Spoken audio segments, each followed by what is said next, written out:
And so I restarted my life again. And all of these moments were these rash decisions. And I want to be married. I want companionship. I want significance. I want people to love me for things that I do or things that I have. But I never showed anybody who I was. Not even this woman that I had married. She had no idea who she married. I had no idea who I married because she was just getting out of a very similar thing.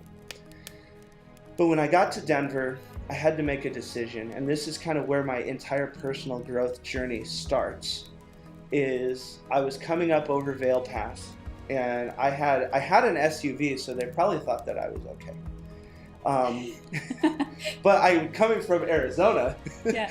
So it's only rear-wheel drive, and it looks like a wiper blade on the road. And I'm going like this, just trying to get over. I'm pushing snow. I can't see the guardrail. And I'm driving, and I'm thinking, and it's really interesting because when I made the decision, okay, I'm getting a divorce, moving to Denver, I'm doing all of this stuff. You start off thinking, okay, I'm going to conquer the world. But it's like a 14-hour drive. So like 4 hours in, you're like, I have just ruined my life. And then 4 hours later, you're like, I'm going to conquer the world.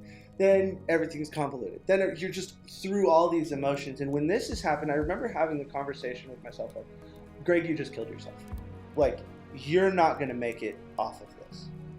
Because, you know, if I hit the guardrail, dude, like, what is going on? It's my first time on this road. It's I-70, which is basically a death trap in the winter. I didn't realize that at the time. And at that moment, a rear-wheel drive car that literally, I was a wiper blade. I was just doing this, trying to get any kind of traction. And then these blue and orange lights come up behind me. You know, no, it was not the Denver Broncos coming to save me. It was a snowplow.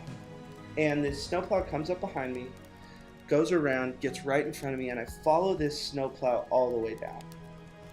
And I began to start checking my ego because I had started, I'm going to take over the music industry. I'm going to do this. I'm going to this. I'm King Kong, doesn't have anything on me. But watching this snowplow, it helped me recognize and realize that I don't have all the answers. I don't have this figured out. I don't know what I'm getting myself into. So I need to find a metaphorical snowplow. I need to find someone in Denver who has done it before, who knows the music, who has moved the snow so that I can have some sort of path. That's why mentorship is so unbelievably important. It is basically the best place that you can put your money, in my opinion. Mentors that I have run into are literally the difference between me making it and not making it on every level of my life, is the mentorship that I've received. And so I have this rule of 3 in my company. You should always be both a mentee and a mentor. Now, if you can get into relationships where both can exist, those are extraordinarily rare. But that was when I said, okay, I'm not who I think I am. And that's why I love the saying, you know, I'm not what I think I am. I'm not what you think I am. I am what I think you think I am. Because we're all trying to play to our ego based on what we think other people are thinking that we are. But the problem is if, like, for instance, if I'm saying I'm going to be this person that I think Amber thinks I am, and then we just take a peek into your brain, you could be going, I wonder what kind of food I'm going to have later. You're not actually thinking of me in any capacity, but I'm overanalyzing. I'm trying to be this thing that actually doesn't exist.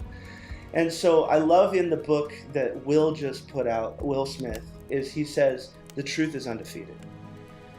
And I was talking to somebody probably 2 days ago, and they asked me, you know, where do your speeches come from? What do you do? How does it always seems different. You don't have the signature speech.